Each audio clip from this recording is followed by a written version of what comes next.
A few months ago, I discussed the potential of a PlayStation Portable successor, something to succeed the Vita and the PlayStation. While the Portal technically does that, it isn't perfect, and I've made my opinions on that device very clear in videos in the past. On top of that, a few months ago, we had heard leaks and rumors of a potential deal between Sony and AMD to make a more low-powered, cost-effective version of the PS5's SoC that is capable of natively playing PS4 titles. It might also have the potential to natively play PS5 games, either at lower resolutions or just generally at a lower quality than what the current PlayStation can offer, for the sake of portability. That leak was brought to us by Moore's Law is Dead, who has a history of leaking this kind of information fairly accurately. He also mentioned that this is still years out, maybe not even till like 2026 or 2027. So even from today, that is still multiple years out. And now, sort of compounding that leak from a few months ago, we're getting this new Bloomberg report essentially stating that Sony is working on a portable device. And according to Bloomberg's source, it said that with a handheld console that plays PS5 games, if this console does make it to market, Sony will be taking on directly Nintendo's unannounced Switch 2 and an unannounced Xbox handheld that Phil Spencer, chief of Microsoft Gaming, has outright confirmed that they have been working on it, but it's still years away. Here's a quote from the article. Sony's portable device is likely years away from launch, and the company could still decide against bringing it to market, the people said, asking not to be named during those discussions during private plans, Bloomberg said. And I just think that's really interesting, because a lot of these insider people are bringing this kind of information constantly, and it's just very interesting to see that we're getting such an early look in sort of hearing about this potential PlayStation device. We had a similar situation with the Switch Pro.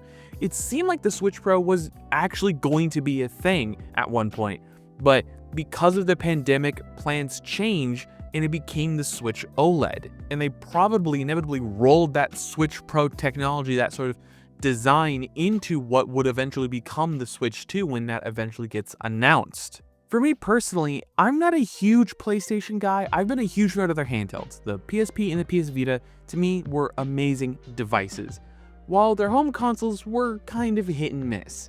Their only main allure is their console exclusives, which console exclusives in of themselves don't 100% drive sales. Some people like me, who love a bunch of their exclusives, just simply won't buy a console for that reason, because simply the cost of investment. I could just get similar experiences on my PC for much cheaper. But this might sound a little contradictory. The idea of a PlayStation handheld with exclusives sounds amazing to me. If this PlayStation device is dockable the same way the Switch is, I can definitely see this being an amazing device that a lot of people would want. And I think that's truly because of the flexibility that the portability offers. Something else that does allure me to the idea of a PlayStation handheld more than a PlayStation home console is that, generally speaking, this isn't always true, a portable device will always be just a little bit cheaper than a home console version. This isn't generally true whatsoever, but the Switch, being a portable handheld device, was a lot cheaper than the Xbox and the PlayStation when those came out, and generally is a very affordable device to get your hands on, especially if you're getting the Switch Lite, which brand new is $200, making it one of the cheapest home consoles you can get brand new. Granted, that doesn't dock, so technically it's not a home console, it's purely a handheld. But either way, it plays all the same games.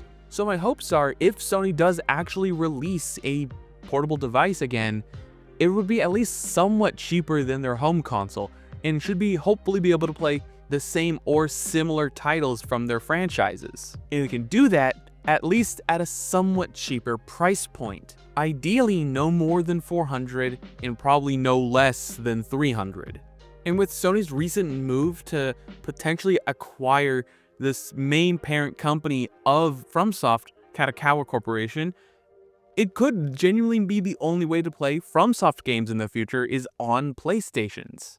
And if that were to happen, maybe a portable PlayStation device might get a version of whatever the next FromSoft title is that is exclusive to their platforms. And Sony is making some other moves to actually make the PlayStation Portable actually useful by allowing you to directly gain stream from Sony servers to the Portal instead of from your console, which honestly should have been there since the beginning, because that is pretty much the only reason why somebody would want to buy this thing if you didn't already have a PlayStation. And if you already had a PlayStation, just play on that.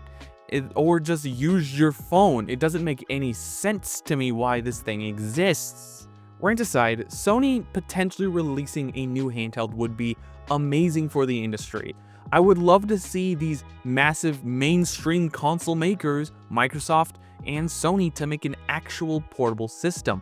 The PC industry has finally taken this portable gaming situation more seriously. Valve with the Steam Deck, Asus with the Ally, Lenovo with the Legion Go, and all these other companies making handhelds are validating the concept. The main caveat with these devices being that most of them run Windows, Steam Deck excluded, are just not necessarily the best way to play certain games. Just because Windows on a gaming device like this, no keyboard, just touchscreen and controls, isn't always the best way to experience Windows, and it makes navigating it just a whole chore. There are skins and launchers you can do to make the experience better, but it's always going to be inelegant and just kind of a bad experience. And having Sony and Microsoft enter the playfield with their own portable devices, hopefully that actually play games natively on them, it would be an amazing boon for the industry, and hopefully force Microsoft to make some sort of official handheld gaming mode for Windows. Because if I remember correctly, and correct me if I'm wrong in the comments, Microsoft just modified a slightly different version of Windows for the purposes to make the Xbox's operating system, which begs the question, why can't they just have an Xbox mode in Windows? Other than that, I would love to hear what you guys think about this. Are you at all interested in Sony's new potential handheld? Would you want them to even make a new handheld, or are you just excited and getting carried away by the hype train and rumor mill? Because I know I'm incredibly excited by the idea of it, but I have my tepid caution that Sony's gonna do a Sony thing, and it's gonna be stupid for some reason. Because, dear God, the Portal is dumb in the way that you can't even connect actual Bluetooth headphones or earbuds to it, because it uses a proprietary Sony connection method for, and I quote, low latency gaming. But you're game streaming, so why does latency matter? Because it's not even going to be the lowest latency way to play, so why does the game audio need to be specifically ultra low latency? Leave all your thoughts though down below, because I am very eager to hear what you guys think. Don't forget to leave a like, comment, and subscribe. All the other social media garbage down below. And last but not least, have a wonderful day.